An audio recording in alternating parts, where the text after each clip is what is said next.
Hello and welcome to another episode of Breaking Mayberry, the show that tells you exactly where you can stick your simpler times. I'm one of your hosts, I'm Marty Schneider. I'm that other host, Dan Ludwig. You just heard some brand new music from Max Ludwig, who recorded our theme for us. Big props to Max. You can also hear Max's band, The Brothers Rye. Check them out at brothersrye.com. That's probably their website handle. I imagine they got that domain. I hope so. Yeah, we didn't look into that at all, but that sounds right. Whatsoever. That would suck shit if, like, a brewery got that. And we just sent... distillery. We just sent everyone to, like, a local distillery in Ohio. Their website is The Brothers Rye. Yeah, whatever. It'll probably be in the notes. Google them. Google Brothers Rye band Max Ludwig? Question mark. We'll put their link in the show notes, which is always a lie. That's a lie. No one's ever put anything in show notes. No one's ever done that in show notes. It's the biggest lie since brunch. Brunch is great. What the fuck are you talking about? Brunch is a lie, dude. It's a lie that we all tell ourselves. Like Friday night, you're like, "Oh, let's have brunch tomorrow." Oh yeah. I mean, I'm going to brunch. You're not going to fucking brunch. You know that you're not going to do that. I have enjoyed quite a few brunches, mostly when I was in my mid-20s, and now never. Brunch is good, but any person who says that they're going to go to brunch is a liar. Yeah. It's always like, hey, I could go for a brunch right now. Are you also not hungover enough to do that? Yes. Yeah. So this is a podcast about the Andy Griffith Show. Yeah. Just two dudes talking about brunch, like millennials do. The brunch bunch. Of avocado toast. Am I right, Marty? Brunching Mayberry. That's nothing. That is nothing. That is so almost impressively nothing. Fucking A. As you can tell, we're blowing off some steam on this episode. I'm in a foul fucking mood today.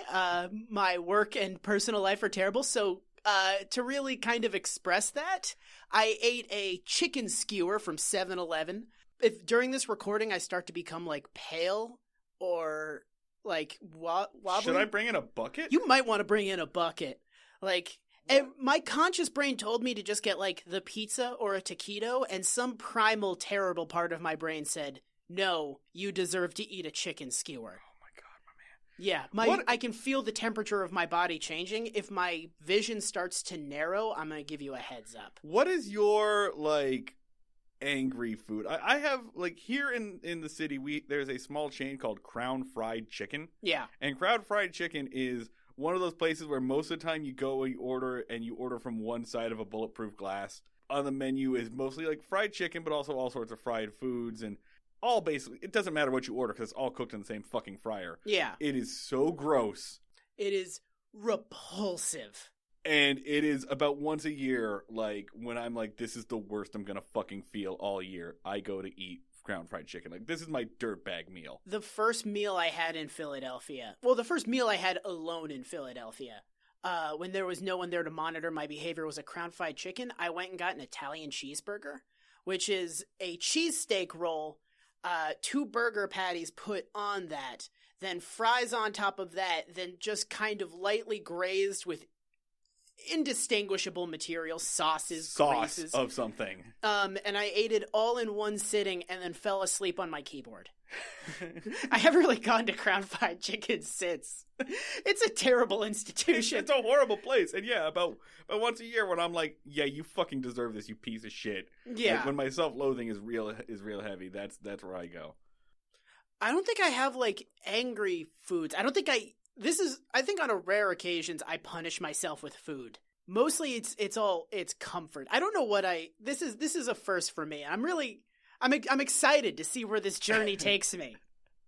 Oh my! We might be asked to leave the studio. Oh my dude! Yeah, there's gonna be like a sign up on the wall of Indy Hall that just says like, "Do not let this man record here," and just like my face on it, as you can imagine from the joke. I want to give a shout out to one of our fans, but I feel like it's almost insulting to give him a shout out right now. But to follow me puking in a studio with his... No, do the shout out. But I do want to give a shout out. Breaking Mayberry superfan Chris Hallberg. Hey! Chris Hallberg heard us make many jokes in the last episode about the Breaking Mayberry bingo card. Mm-hmm. That he just went and programmed a site that randomizes Breaking Mayberry bingo cards. Mm-hmm. And it will be actually in the notes. It's fucking randomized? Yeah, it's randomized. Like it allows you to pick how many slots you want, and allows you to experiment with some stuff. And yeah, it is randomized. It will just generate random ones. So there's apparently a whole bunch of Breaking Mayberry tropes, a whole list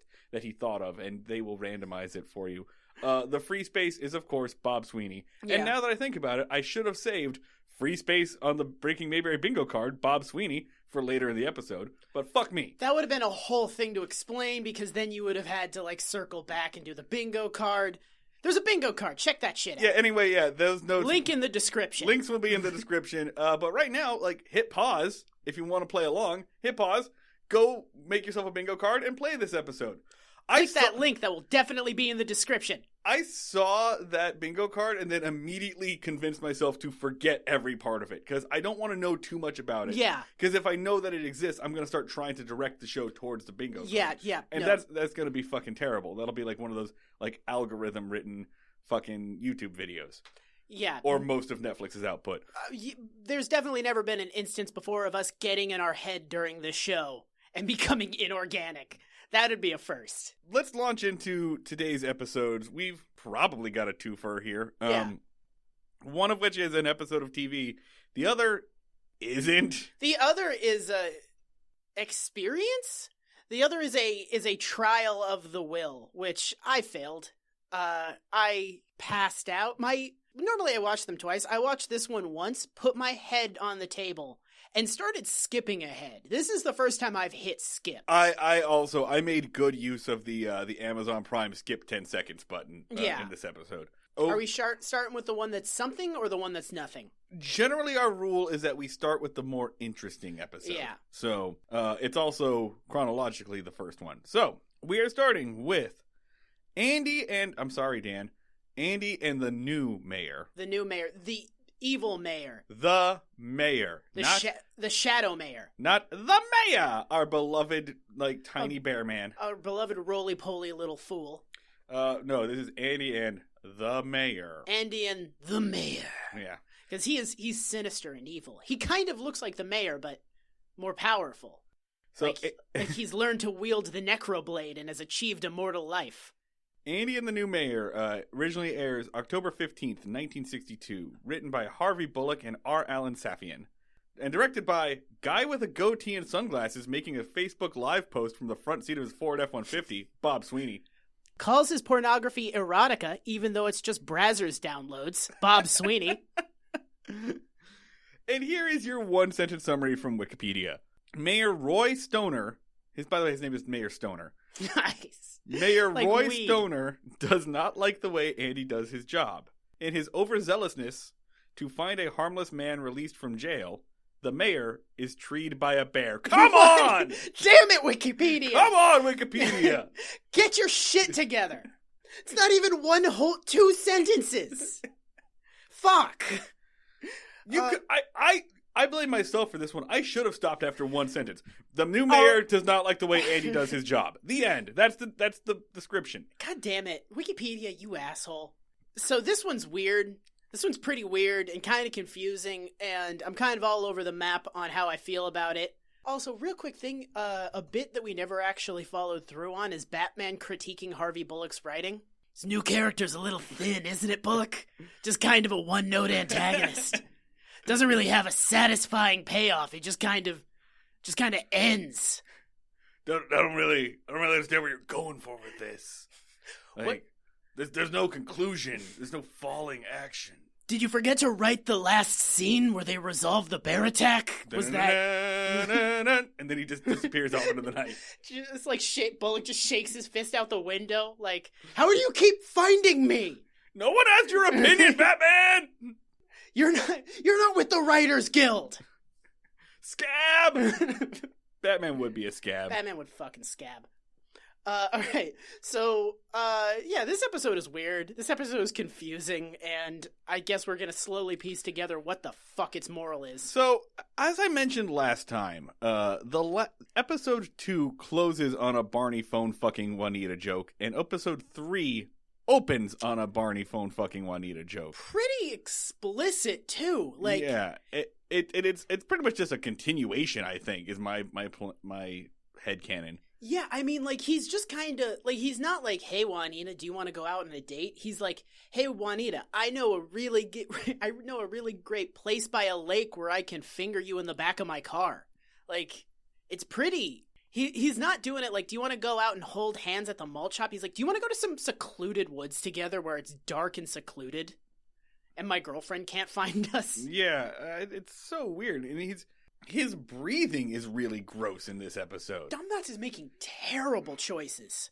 His voice is gross. It's really disgusting. And he basically tries to seduce Juanita by saying that he wants her to come over and I want to play a new record for you. Yeah, I mean... I've got a record by Ted Weems. Yeah. And then the laugh track laughs at Ted Weems. I had to look up who that was. And it's just like a band leader. It's just like a dude who made music.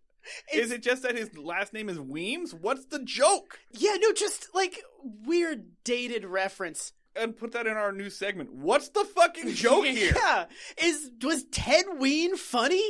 Was he like well known for being fuck mute? Was he the Barry White of back then? Oh yeah. Maybe he was like The Weeknd. Like it was the kind of music. It was just like this is fucking music. Maybe. And like everyone knew if you knew like Ted Weems was fucking music. Yeah. Wait, when you say band leader, was it like? No, more like he was like an orchestra leader, like more like a Glenn Miller, like a. No, but that's the same. That was literally the same thing. You know, Glenn Miller, like In the Mood. Sounds horrible to fuck to. I have no idea, honestly. Apparently, he attended the University of Pennsylvania. How did he die, Marty? Because we know that's where you're fucking going.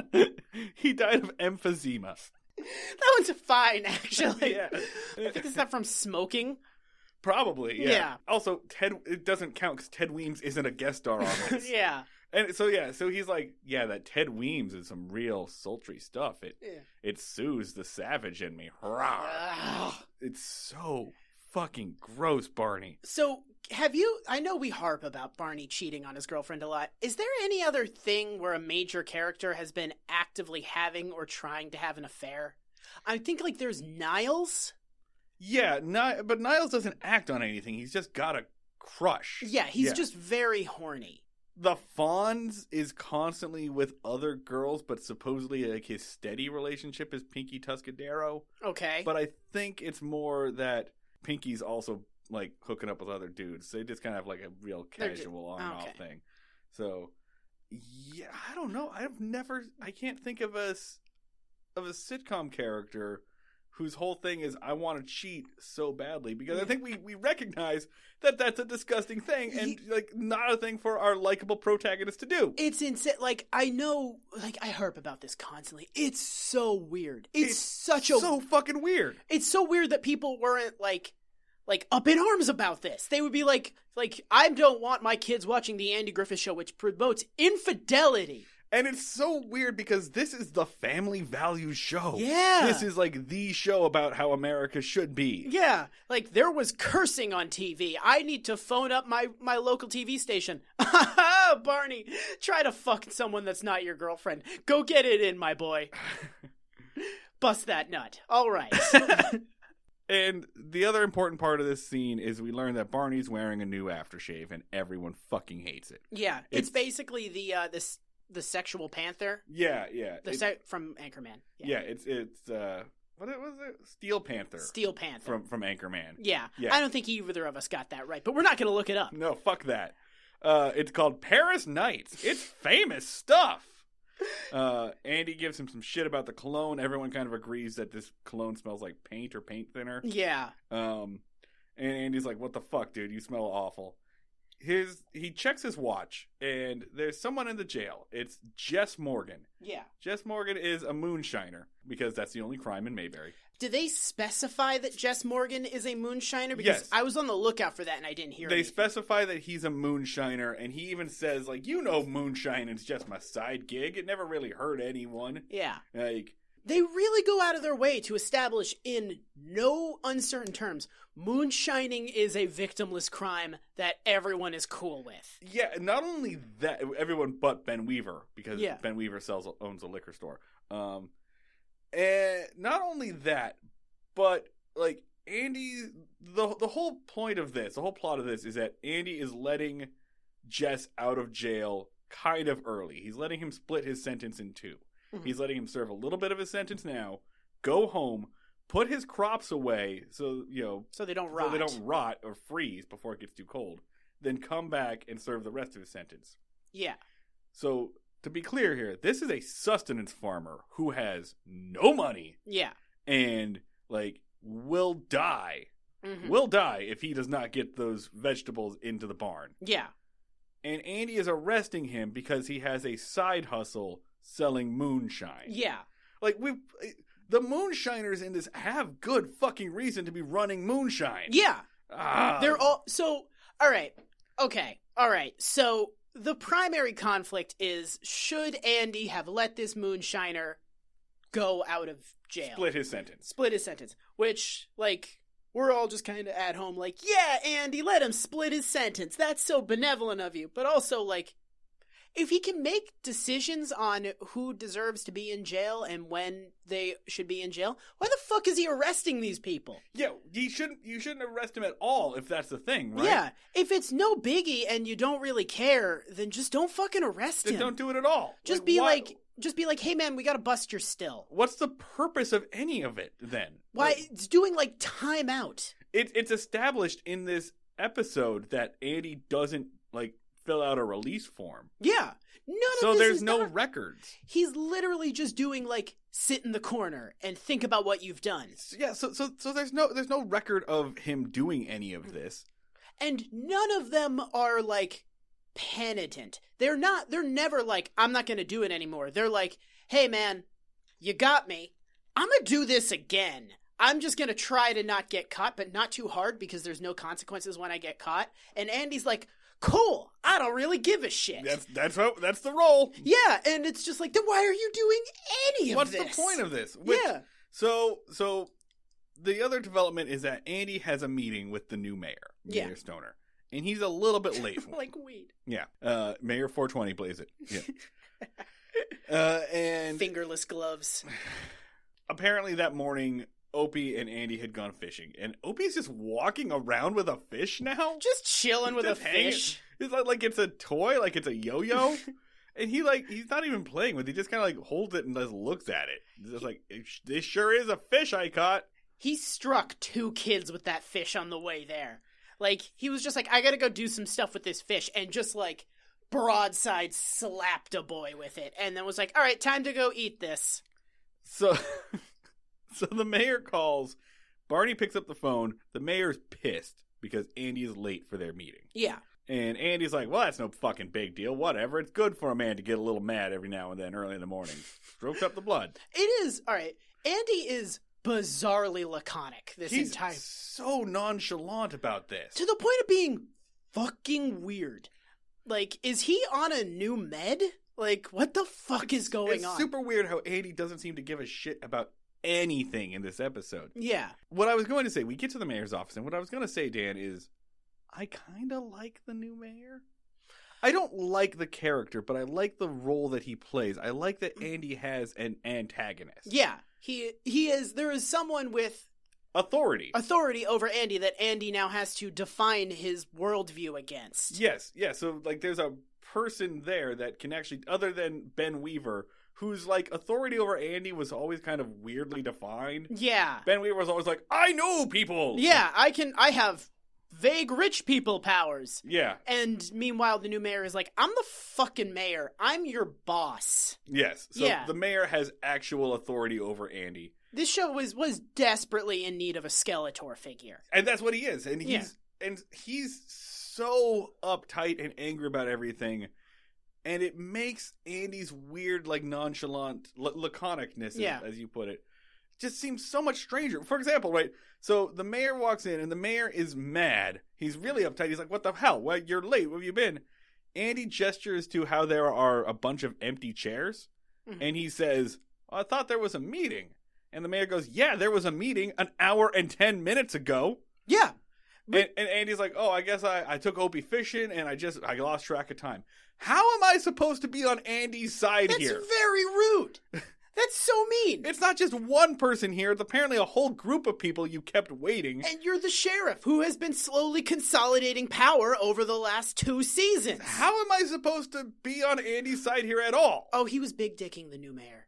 Oh, that's exactly what this was a show of power. It was a jerk off move. Yeah, I'm gonna not show up to your fucking meeting and you can't do shit about it. Okay. Well, that just makes it worse. He's clearly being antagonistic from the get-go. Yeah, it's very rude. All right, so over the course of this, the mayor essentially says, like, I'm going to do a top-to-bottom audit of this state government to do a report to the governor. I need to make sure everything about this town is in working order and serving the citizens ideally. I'm going to do an audit of you. That's fine. That's fine. That's something I would expect a mayor to do. So this is something we're going to have to figure out. I think the mayor is wrong, bad guy, bad man.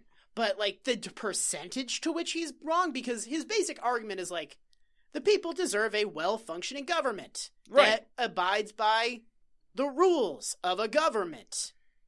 Yes. So we get our first crack at this. This is the first time that somebody's actually brought up the fact that Andy doesn't carry a gun. Yeah. Which was, by the way, the entire premise for this fucking podcast. Because we thought that the Andy Griffith Show was going to be such a middle finger to Republicans. Turns out we were very wrong, but here, Bill O'Reilly, that's 1 for me. Yeah. 1 point for me.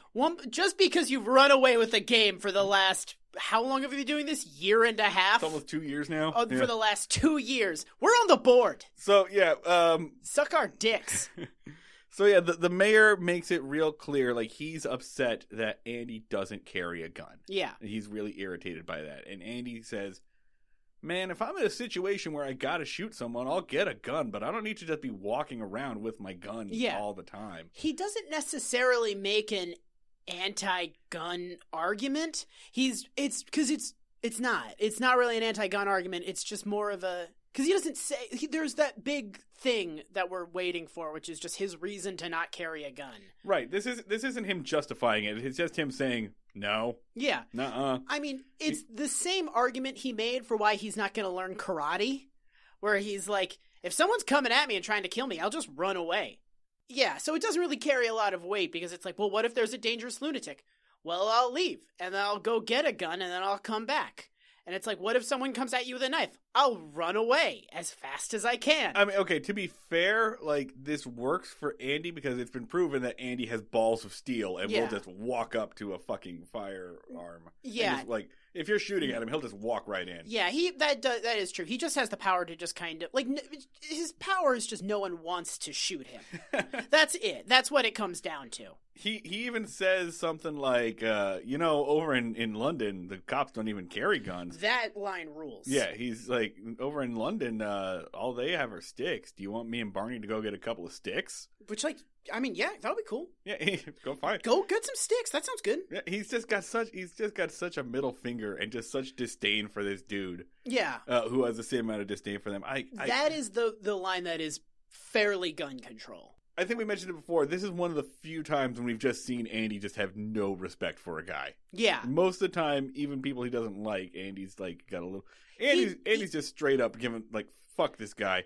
He didn't vote for him. Yeah, he didn't even, like, all right, normally when Andy is like, hey, I don't care for you or your whole deal, he explains himself. Yeah. Like, he gives an argument. Like, I was expecting for, like, the gun thing for him to be like, well, all right, here's a reason why I don't think a sheriff should carry a gun.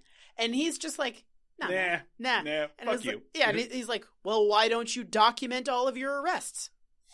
Because fuck you, that's why. Because I'm Andy fucking Taylor. Yeah. Eat my ass. Like, oh, here, I'll document it. Oh, it's a drawing of my cock. How about that? Notarize it. He's just like, he doesn't make any arguments. He's just like, no. He just leans into the mic and he's like, I'd like to say under oath that you can fuck yourself sideways. It's just like, all right, write your fucking letter to the government, bitch. Yeah. Whatever. I mean, can the stenographer read that back to me? That you fuck dog? So, yeah, so that's it. Andy just fucking hates this mayor, and the mayor fucking hates him. Not even, like, Welcome hates to him. season 3. Yeah. Not even hates him, just has a complete and utter disregard for this man. Just an open contempt, I would say. Yeah. Just, like, does not give a shit about him. And that's going to come into play right now. Back at the jail, a woman comes in, Mrs. Ambrose, and she drops off her baby. Yeah. I guess it's a regular thing. She comes into town, she drops her baby off at the jail, and Barney watches over the baby while she goes and gets groceries and stuff, whatever. There's more shtick with the perfume. Opie just rats out Barney when Mrs. Ambrose is like, "What's that smell?" And Opie's like, "It's Barney's new perfume." And Barney's just like, "I'm gonna murder this small child." Yeah. Why is this small child gotta put me on blast? Although, who gives a shit if this random lady thinks you have bad perfume? Who cares, right? She's married. Like, this isn't you're not trying to get a third girl going on here, Bal. Or it could be like she's about to go to wherever the women of Mayberry congregate and just be like, "Thelma Lou, your boyfriend put on some terrible cologne for your date tonight." She'd be like, "Date tonight? What? Yeah.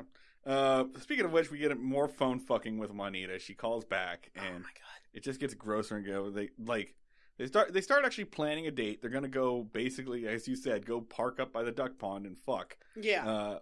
Old Barney boy gets a kissing face. In order to get rid of Opie, Barney gives Opie some money, and Opie puts his fish in the top drawer for reasons. Yeah. And then runs away. Andy and the mayor come in. The mayor is being very uptight. He wants to see some of the records, some of the files.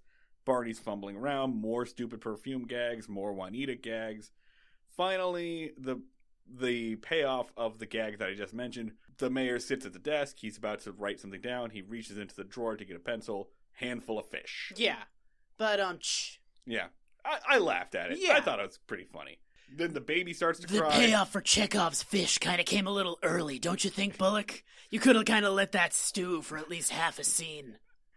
So then the baby starts to cry. Remember how there was a baby, and now we get more of our bad guy. He hates babies. He's anti-baby. He doesn't want there to be a baby in the jail, which, when you put it that way, makes him seem like the good guy? Yeah, I mean, probably shouldn't be a baby in a place that typically has criminals. I mean, yes, great law enforcement doing. I don't know, but just get a crib. There's no reason for the baby to be hanging out in the jail cell. Although our jail cells are basically dorm rooms. In Mayberry, but also they frequently lock themselves in the jail cells. Yeah, that's true. You probably shouldn't put the baby behind a lockable door. You know what? I'm going to take the stance. Keep the baby in the jail. Cool. Hang out at the desk with the baby. Don't put the baby in a jail cell. Yeah, the baby could be right there. Just get a bassinet or something. I'm gonna take a pretty hard stance. Babies, under no circumstances, should ever be in jail cells, no matter who's with them. Yeah, no, I'm gonna say that we are anti putting babies in jail cells. Yeah. Cultural commentary. Yeah. Yeah. Just kind of. Yeah. Danced around it's that. It's important to vote. Danced around that shit. The mayor highlights a bunch of things, and he basically says, like, you're not filing reports, you're not doing firearms, this whole thing is mostly his big thing is, like, there are no reports. You're not logging your arrests. And then we get to the key thing, which is that Jess's wife comes to pick him up. Mm-hmm. They release Jess, and that's when the mayor's like, okay, so you're going to fill out a release form, and Andy's like, no. And then he tells Jess, okay, Jess, make sure you come back on Friday. You're supposed to be back Friday at 5. And the mayor's like, what do you mean he's got to be back Friday at 5? And that's when they explain the thing we just explained, which is that he's letting Jess split his sentence. He's got to come back later. Yeah. The mayor gets mad about this. Okay, so releasing people from prison temporarily due to urgent situations has been known to happen. It is a thing you can do. You can let people out of jail to, like, attend the deaths of loved ones and shit like that. It doesn't happen nearly as much as it should, but it happens. Yeah. You just got to fill out a fucking form. I have no real problem with what Andy is doing. No, but like, all right, the mayor's big thing is like, hey, you're not documenting everything. And like, at the home audience is supposed to be like, ha ha, fuck you and your bureaucracy. But I'm also like, that's how you prevent civil rights abuses. Yeah. Is you document shit. So the mayor gets really mad about this. He repeats himself numerous times. This could result in severe disciplinary actions. Is that clear? Harumph! Harumph! He harumphs away, and then Andy's like, so Friday? And just lets him go immediately. Yeah, it's kind of great on like this show that's all hugs and cuddles to just see a man display open, unrestrained contempt for another man. Just like, you're nothing to me. Your words are just noise. I'm not even going to spare the brain cells to interpret what they mean. He doesn't think about it for a second. He doesn't consider any of it. I would walk through you like you're mist. If you stood in between me and a thing I wanted, I would simply pass through you. You are nothing. So he lets him go. Jess is like, man, with a mayor like that, I got half a mind not to come back. And Barney, of course, takes this seriously, as Barney should. Yeah. Which they don't even do like a, hey man, that's not funny, come back. Yeah. That's like, no, dude, you can't say shit like that. Yeah, like, you just watched us put our asses on the line. You just saw that. Yeah. Like, just even a little like, hey dude, come on. Come on, man. We're all having fun here. Come on. Yeah. 2 days later, Barney is keeping the jailhouse locked. Like, Andy comes to work, finds out that the door is locked, gets Barney to let him in. They have like a 3-minute conversation, and then Andy says, all right, well, I'm going home to eat lunch. Yeah. I don't... Is he on like fucking Zoloft now or what? Like, is he just getting used to it? Nothing phases him. Yeah, he shows up, I assume, in the morning, right? Yeah. Like, it looks like he's gotten dressed and he's coming to work, and then he's there, and then he just leaves again. Yeah, I mean, okay, so it's one thing to have like complete and utter disregard for this new mayor who he believes to be a fuckface. Cool, tight, awesome. His deputy is terrified of losing his job. Right. And Andy's not like, hey man, don't worry, I got us. You're not going to lose your job. He's just like, whatever. Why? Andy's whole thing is, don't think about it. Yeah. Is insane. But Barney is like, he's keeping the jailhouse locked. He's paranoid. He's like, can we just go get Jess right now? Look, we've gotten really lucky the past 2 days. What happens if the mayor decides to show up? Yeah. Like, what's going to happen? Can we just go get him right now? Andy, of course, says, no, we can't go get Jess. That shows that we don't trust Jess. And like, he says all he has is his word. So if we tell him that means nothing, then he has nothing left, which feels pretty condescending now that I'm saying it. Yeah, you say it out loud.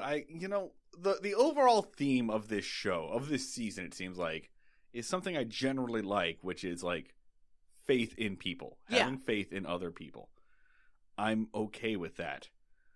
But man, Andy, you do have a job, right? You know that, like, you have to go look at things occasionally. Well, like, okay, like... It's like he uses his faith in other people as an excuse to never check on anything ever. Yeah, like, it's a worldview that is in no way exportable to a macro scale. Yeah. Where he's like, well, bureaucracy just gets in the way of people. And, trust, I know this guy, he knows me.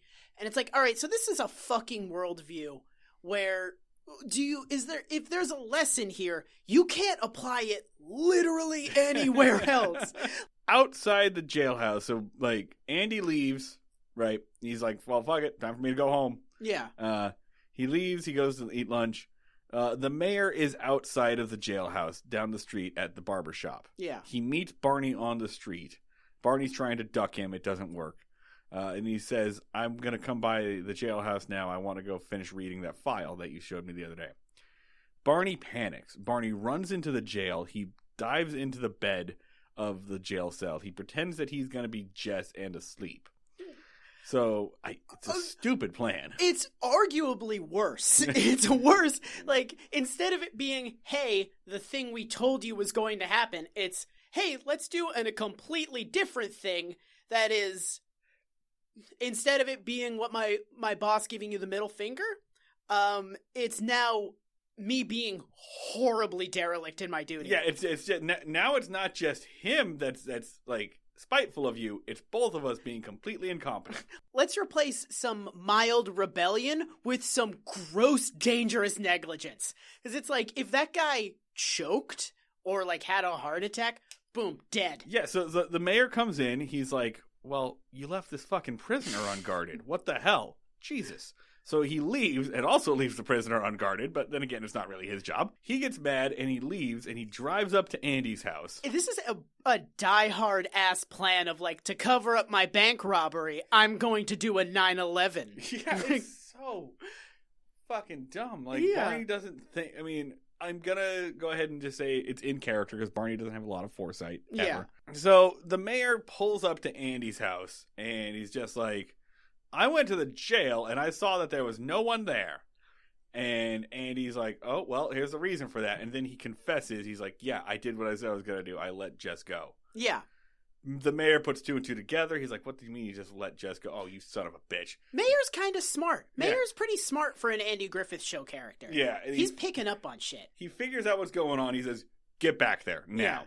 Yeah. And he drives back to the jailhouse. The mayor comes in and he starts fucking with Barney. Yeah. Barney is in a different cell, by the way. I noticed that he switches cells each time. And dumbass show. The mayor comes in and starts fucking with Barney. So could you not get a script supervisor, Bullock? Like, was production a little thin today? I know this isn't technically your job, but it's your words being interpreted. You should have some pride in your work. The mayor comes in and he just starts fucking with Barney. He's like, hey, Jess, I thought about it, and Andy's right. Maybe I should let you go. And Barney's like, no. Yeah, are you sure? I mean, you wanted to get home to your crops, right? Then he basically, once Andy gets there, he's just like, hey. Check this shit. Check out what your dumbass deputy is doing. Get the hell out. Yeah. Come on, Fife. And then Andy's not like offers a defense. He's just like, yeah. Oh, come on, man. Yeah, he's just like, okay, cool. Like, so the mayor and Andy go head to head over this, and Andy says like he's gonna be here. He's due back at 5:00. He's gonna be here. The mayor threatens Andy's job. Yeah. Next shot is the clock. 5:25. It's 5:25, and we get this pretty good shot of Andy just sitting in his chair, being desperate and frustrated. Just not being pissed. Yeah, he's just pissed because like he really. It's weird. It's a very weird mood that immediately comes off. Like, Andy Griffith's actually being a very good actor because you can get the sense he is very certain. He is not wavering in his conviction for a second. He is very mad that he is being questioned in this. All three men in this scene are doing fantastic work. Yeah. Right? Can we just say, new mayor, pretty good actor. They don't give him a lot to do besides shake his fist, but he makes a meal out of the shit that they give him. So the mayor's just like, this is right. Andy's idea is like, well, something definitely must have happened. So they said, right, come on, get in the car. We're going to go up to Jess's house and see what's happened. And the mayor's basically like, he's not coming back, dude. He's gone. He fled. He fled over moonshining charges. Yeah, he fled and abandoned his wife and farm over moonshining charges. Let's be clear here. Like, I understand where the mayor is coming from, but his logic is lacking. I think that's the deal with this character is they make him so rigid, so inflexible that like the logic of what he's doing doesn't make sense. That's kind of the point of the gun thing, right? Yeah. Is that like he wants Andy to have a gun because cops have guns, and that's a rigid, inflexible rule. But he can't really say, why do cops have guns? I mean, it's a thing that has happened to us many times on the show where we're like, Andy is grossly negligent, he's abusive, he consolidates power, he's a bad person. And then, like, an authority figure shows up and we're like, yeah! And then they're like, as an authority figure, I want you to be worse at your job. Yes! You're not being cruel enough. Yes! Grumph! It's happened to us so many times that now, like, we didn't even have a moment of hope. Like, an authority figure showed up, and we were like, all right. Yeah, we're so beaten down. They drive up to Jess's house. They pretty much get to the driveway. They step out because they're going to take a little path up to his house, and then Barney points out, oh shit, there's Jess. He's up in a tree. And Jess... This is a great fucking scene. This is such a good bit. They're like, why are you in that tree? Come down from there. And Jess is like, no, I'm not going to come down. Sorry, the mayor's like, well, if you're not going to come down, I'm going to go up there and get you. Yeah. And Jess is like, I wouldn't do that if I were you.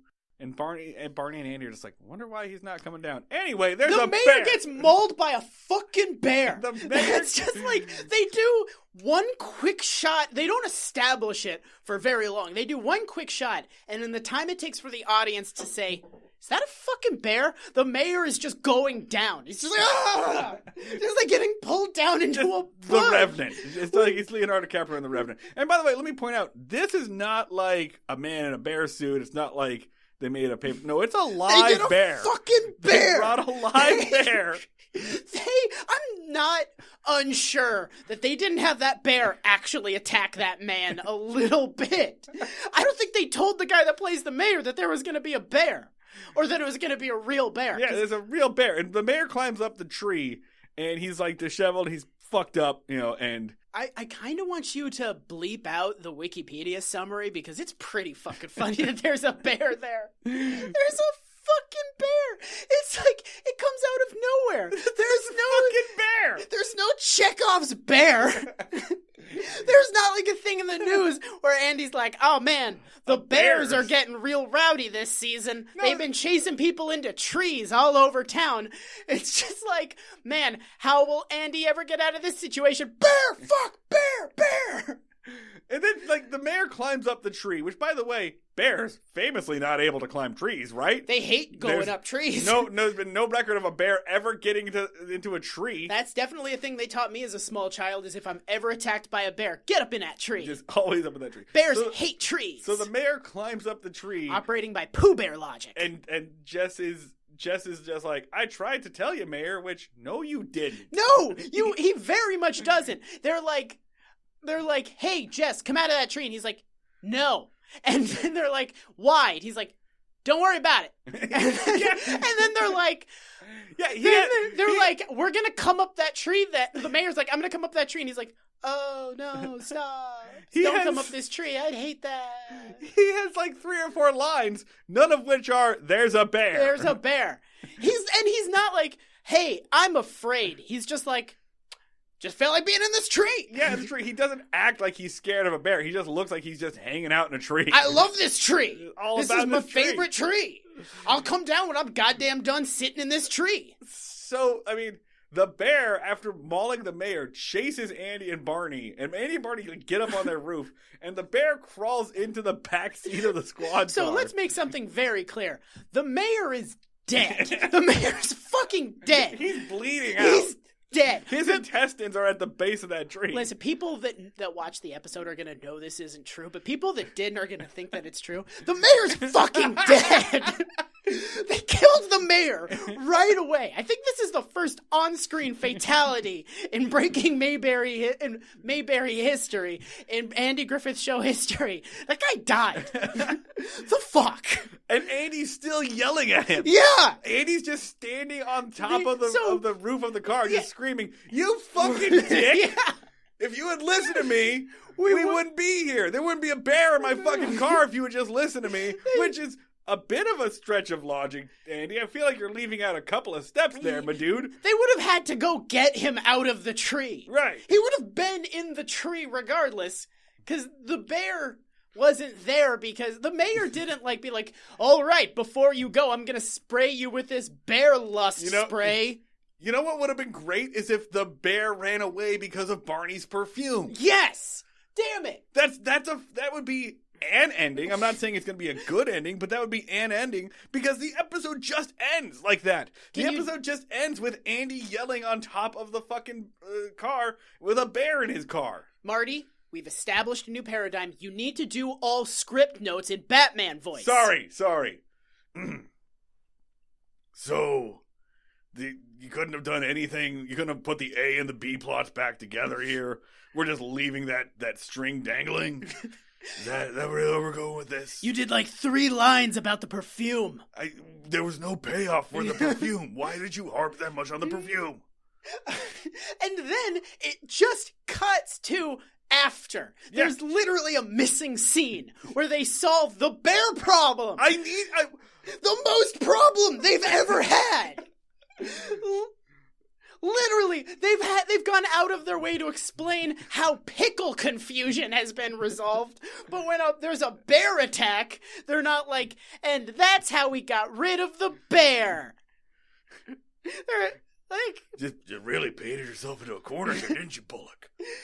Just using the commercial break to get yourself out. That's really, a coward's way. Really that's clocked out at 5, huh, Bullock? It's not one of your stronger efforts. And that's the end of the episode. The next scene is just like, it's done. Jess is back in jail. Barney's getting ready for his date by the duck pond.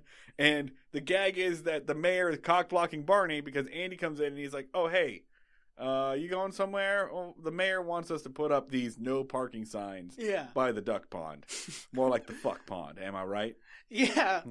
The nut pond. Nope, that was nothing. It's the fuck pond. I'm not. Delete that. Why would you try? I don't know. Why would you try to build off of that? I just want to be included. I felt left out. I feel like I very clearly put a period on that. You did, man. Not everything needs to be yes-handed, Dan. Yeah, I'm proud of you. You did a really good job with that bit. So Barney's horny at the end. The end. That's the end of the episode. Batman swoops off into the night and is just like, if you held yourself to a higher standard as a writer, I wouldn't have to do this. Do we want to do ratings for this episode? Yeah. Okay, so, well, fuck, we didn't figure out where we land. So, I think, like, 80% I'm like, the mayor's right.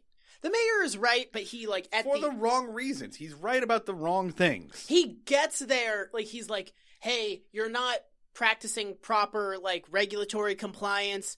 There's not enough oversight here. You're being wildly abusive of your power, and that's why you need to be meaner to people. So it's like, he gets so close to a good point. It doesn't even make sense within the context of his argument, right? Because here's this guy, you don't like this guy, you think that he's doing everything wrong. You think that, like, he's wildly incompetent and shouldn't have this job. And yet you also think he should have a gun. Yeah. Like, it doesn't make any sense in the context of his relationship with Andy. Yeah. But I'm just, like, I'm pretty on board with his overall agenda of, like, hey, let's make sure everybody in the government follows the rules. Yeah. Like, you can think, the rules are bad, and Andy is, like, doing a bad job of enforcing them. Like, he's practicing his own selective bias in enforcing the law. Terrible. Enforcing the law evenly amongst all people is better than... Is it? Fuck, I don't know. You're getting into some real thorny philosophy questions. Oh, damn it. That you are not equipped to answer after 3 high lifes. Yep. I don't know, man. It's bad. It's confusing. They really drum up an important point of, like, should the law be enforced equally amongst all people or not? Or no, not? It doesn't. We're bringing up that point. The show doesn't bring up anything. The show raises that initial question, and then its answer to that question is bear attack. Fuck. Like, so listen. Which I hope is a thing that continues, where they're just like, anytime like there's Barney's any, like, moral quandary, that just a bear runs in. Like moral quandary, attack bear. Like, anytime someone thematically inconvenient comes up, the writer is just like, all right, bust out the bear. Like, someone just comes in and... Hack move. Yeah, someone just walks in and is just like, hey, have you noticed that there's no black people in this town? It's like, bear. Really going to the mat with that bear, aren't you, Bullock? You're doing the bear again. It's the 4th time this season. Okay. So ratings. So listen, as far as an Andy meter goes, the episode's, like, okay, writing-wise. Yeah. Normally I'd say it's like a 6, but it also gets a +2 bear initiative. I'm pro-bear. Yeah. On one hand... That makes it an 8. None of the character decisions make any sense. The plot is nonsensical and confusing. Those 2 things, but also, fucking bear. A bear. There's a fucking bear. +2 bear bonus. +2. So I'm going to put it at a 4, but +2 for bear. Okay, I like this episode more than you do because I've got an 8. Yeah. So it's, I'm going to actually put it at a 5. It's a 5. It's not it's not offensive, but +2 for bear, 7. Okay. Right. Barney meter, like, irritating shit. I mean, it's a weird quandary, right? It's a fucking Alien versus Predator situation. Like, it's it's no matter, it's gross abuse of power versus authoritarian boot on the neck of working people. Like, either Andy has too much power as a sheriff. I don't even know which one is which. Either Andy is too powerful as a sheriff, or B, this guy starves to death. Yeah. So, like, no winning. So I'd put that at, like, it's probably like a 7. But Bear. But so it's back down to 5. I was gonna give it a 4. It's at a 2 for you. We gotta honor the bear. Okay, so next episode we can blow through this real fast because it sucks. It sucks shit.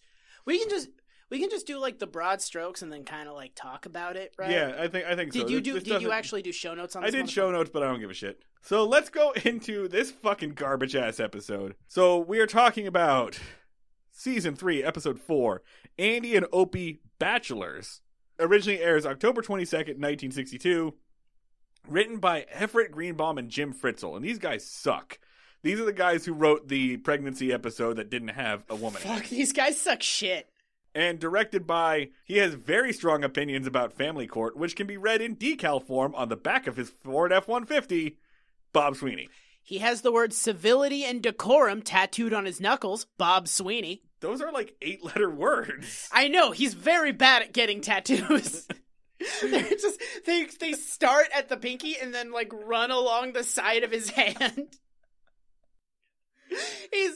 He's like the tattoo artist was like, these aren't gonna fit, and he's like just throws more bills at him. He's just like, I said do it. So Bob Sweeney has Civvy and Decor.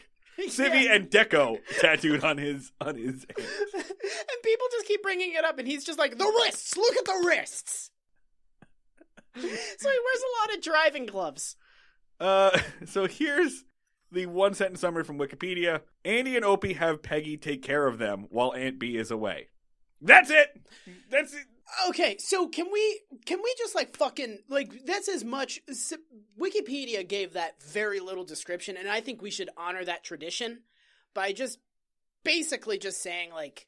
So here's the deal. I don't know, like, longtime listeners of the show will know that, well, that title will sound familiar because it sounds like the season 1 episode, Andy and Opie Housekeepers, because it's the same fucking I feel like episode. They've done this 3 times. It's, okay, Aunt B leaves town. And the boys have to take care of themselves. Guess what ensue? It's antics. This is a combination of 2 regular tropes. Number 1, the trope of the boys having to take care of themselves, and number 2, the trope of Andy not knowing how fucking relationships work. Yeah. Basically, these 2 come to a head. I kind of like that season 3 Andy is sort of a weird combination of season 2 and season 1 Andy. Yeah, that's not bad. It's not bad. It's kind of better. Yeah. Because it gives us something to yell about. So, Aunt B is going out of town to visit a family member for a few days. I'll just give the broad strokes. Aunt B leaves. Yeah. She asks Peggy to check in on the boys. Mm-hmm. Floyd overhears this. This episode's weird for Floyd, especially. There's no Barney Fife in this episode. Yeah. Don Knotts was somewhere else, so that means that Floyd has to step in and fulfill the Don Knotts role. Which also means that Floyd is just hanging around the jail sometimes for no reason. Yeah. Floyd gets into Andy's head. It's just like, she's coming over because she's, trying to sneak. She's trying to get her way in, right? She's trying to lock you down. She's trying to get that in there. That gets into Andy's head. And this is basically the episode. Peggy does come over. Peggy does fix them dinner and make everything nice. And they're both kind of enjoying having Peggy there. Peggy needs to learn some fucking boundaries. Okay, all right. So let's finish describing the episode before we talk about Peggy, because like this took a direction I did not expect it to take in terms of my emotional response to it. So Peggy starts like cooking them dinner aggressively. Andy gets worried that she's trying to become his wife, and then he just kind of decides that it's cool. Yeah, there's the conflict in this is just like internally. It basically happens over 2 nights. Night 1, she comes over, they have a dinner, everything is fine, everything is nice. Then the next day she comes in, she gives him lunch, and then Andy's like, you know what, why don't you pump the brake, very politely suggests, I think you should pump the brakes a little bit. I want to spend some time with my son. Then she comes over anyway. Yeah. And then Andy's just like, okay, this is fine.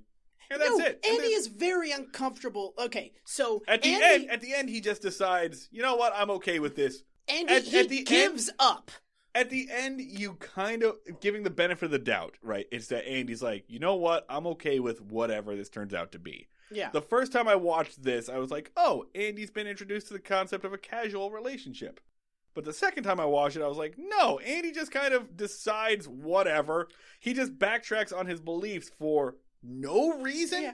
Okay, so Andy is kind of under a misconception as a result of Floyd just kind of crawling into his ear and being an asshole. Floyd's a fucking creep in this movie. Peggy doesn't fucking know that. So what she gets from Andy is that he's like, hey, I'm not... He says, like, I feel like we're taking advantage of you. You don't have to cook us dinner. You don't have to clean up after us.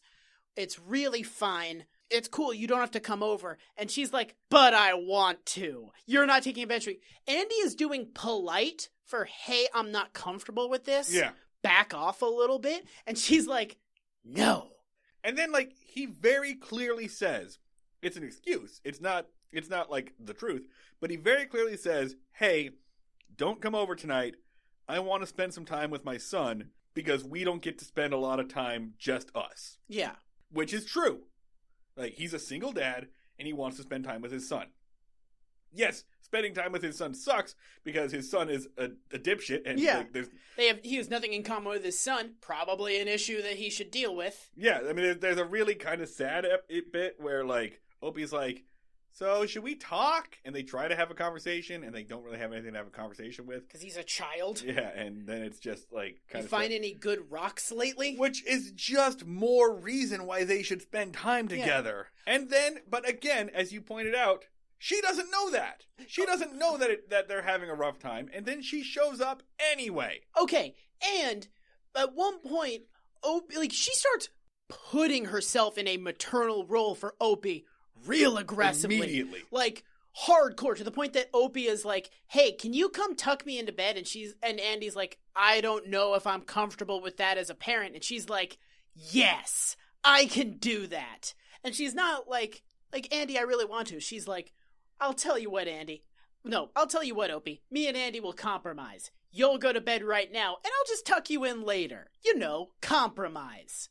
So, like, she's basically being like, she might as well be like, oh, Miss Peggy, can you come tuck me into bed? And he's like, please, Miss Peggy is so formal. Call me Mom. I mean, here's the thing. Floyd's a weird little creep for this entire thing, and, like, every time Peggy's brought up, he gets, like, weird, actively horny, like, stroking his tie, like, oh, what is that? Oh, what a fine... He's the worst character. He keeps talking about why she's such a fine girl. I'd be happy to have her as a wife, but you should be upset that she's trying to become your wife. Like, it doesn't make any goddamn sense. Barney is a terrible character in that I find him deeply morally repulsive. Floyd is a terrible character in that I don't understand what the fuck he is, and he causes me revulsion. Like, he's like the blob monster at the end of Acura.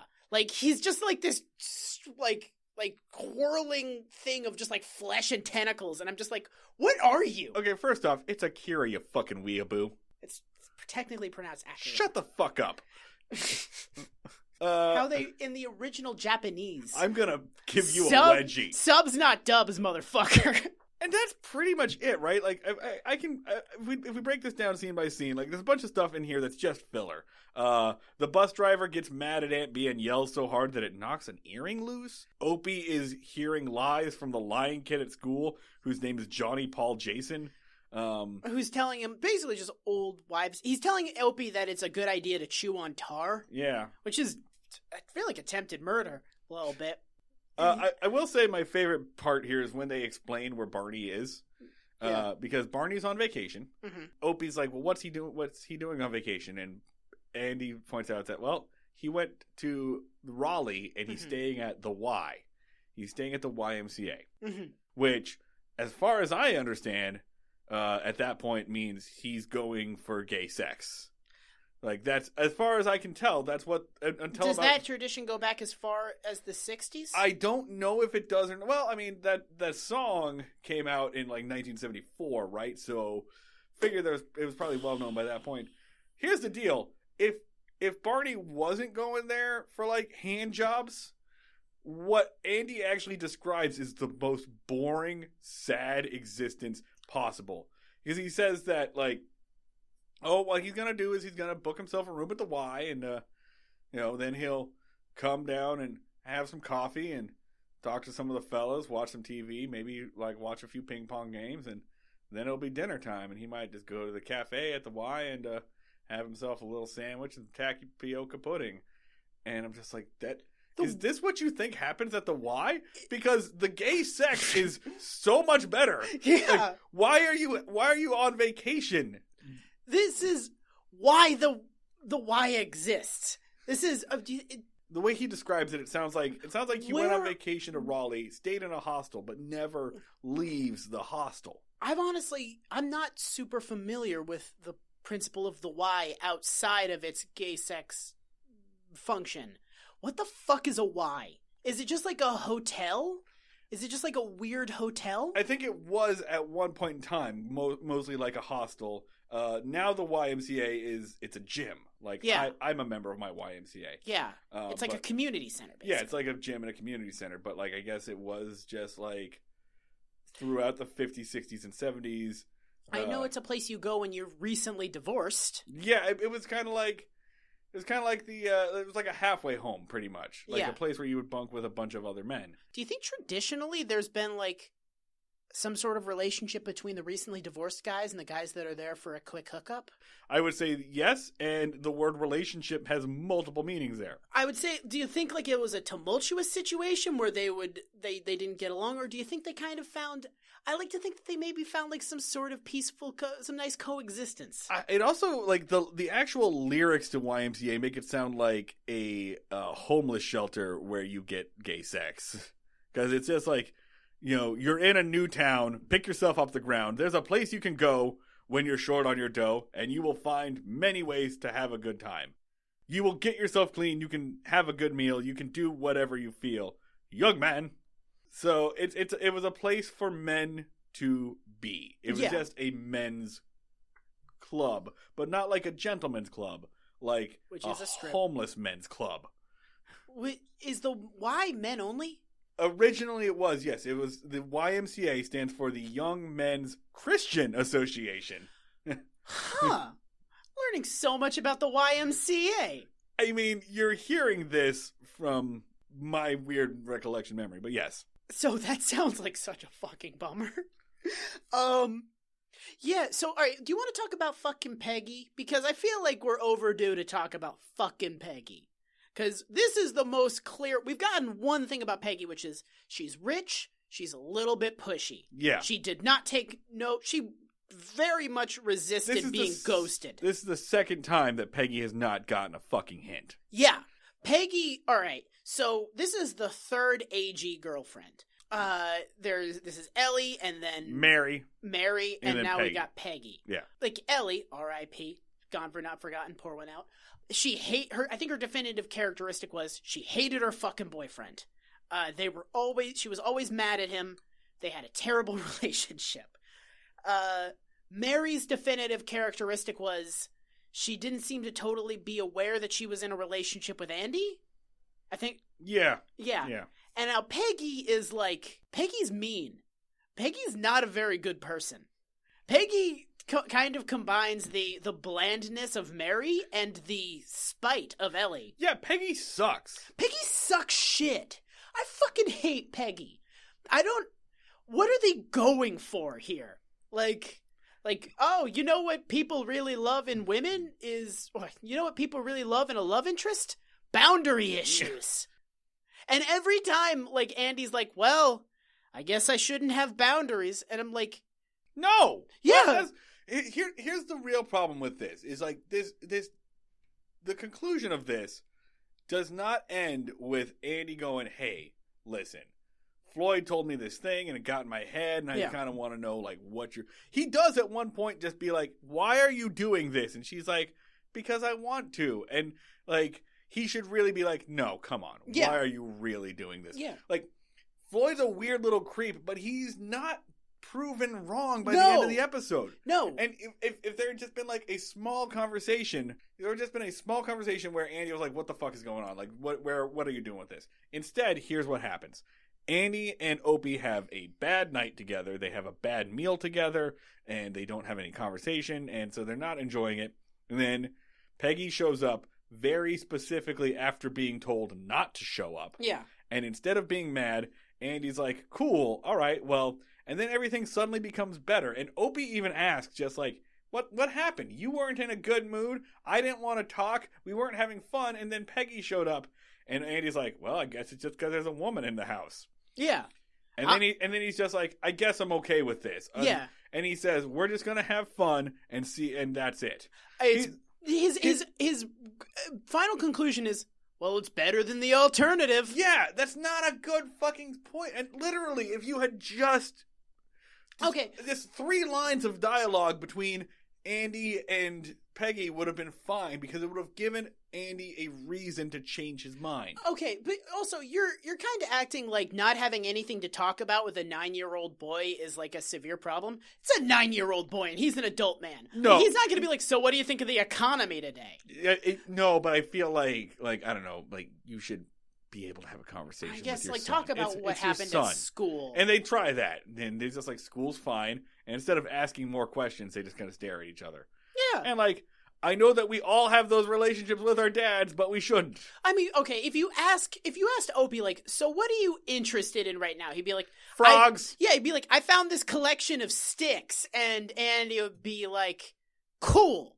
Like, it's hard to talk... Are you kidding me? Andy would be like, oh, that's a fine stick. Lay this out. Let's compare the sticks. All right. So that's a good stick for poking things, and it is a good stick for scritching. Actually, yeah, this is wildly out of character for him. He's good at talking to his fucking kid.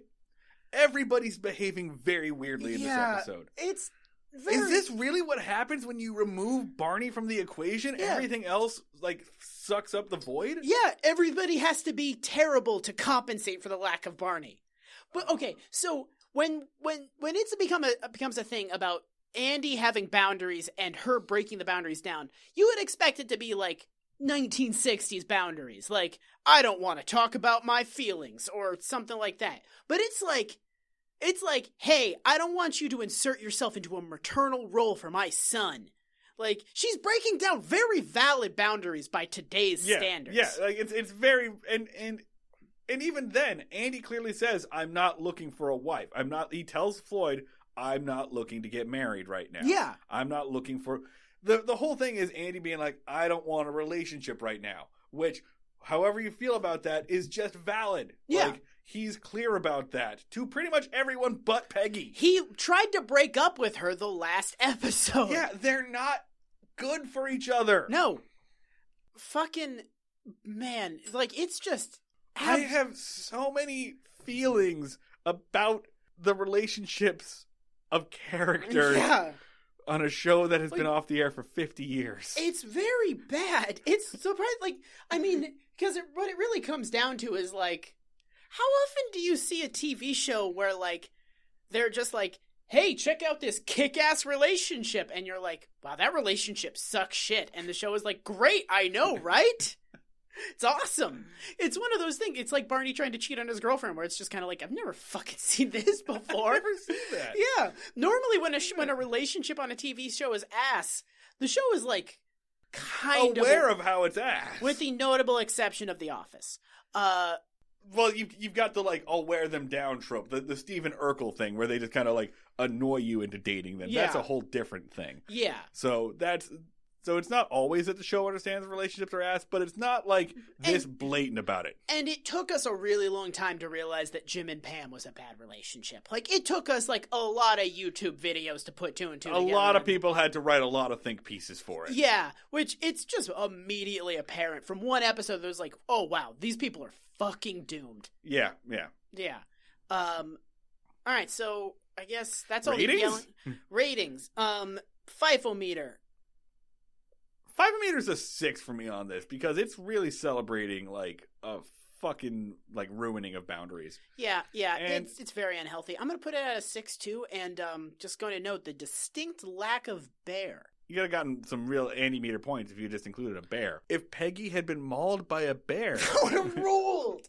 Like, just Andy just being like, listen, Peggy, bear! Okay, so Andy meter. I put my head down on the table while watching this. And, we should mention, there's an abusively long guitar playing scene. Oh, yeah, it's a good old season 1 song. No, it makes a season 1 song look like a season 2 song. It's so long. I did not hit next. I took the cursor and I dragged it down that red bar, and I was like, I'm going to have to backtrack to where the song ends. And she was still fucking singing. It goes on forever. And then I was like, all right, let's drag it a little bit further. Wow, we're way into the episode. And then it was still going, and I caught the tail end of it. It was like 5 fucking minutes. Because there's no story here. No. So Andy meter is I'm going to say a 4, 3. A 2. I'm going to put it at a 3. It's a 3. No bear. No bear. Yeah. I think, do we just from now on do like buffs? Like it's a 3 plus 2 for bear. Plus 1 for Otis. Yes, you get plus 1 for. That's not that different from how we've been rating things so far. Yeah. Honestly. So that's it for for this pair of episodes. As always, if you have questions, comments, you want to hear something from us, if you want to say something to us, you want to say it to my fucking face. Yeah, you got something to say? You say it to Marty. You can also say it on Twitter at Break Mayberry. You can email us breakingmayberry@gmail.com. You can get at us on Facebook.com/Breaking Mayberry. On Instagram, we are Breaking Mayberry. Mm-hmm. On Twitter, I am at Schneid Remarks. That is SCHNEID Remarks. On LinkedIn, I am linkedin.com/Dan Ludwig 414. That's are you sure you want to do that, my man? One of our people already found me. Okay. Our music is done by Max Ludwig, who is online at Sleep Talkie. Our Patreon is on patreon.com/Breaking Mayberry. I think that's about it for stuff we got to plug. Yeah. We don't really have anything else. We'll see you all down at the fishing hole. Yeah, I'll come back now.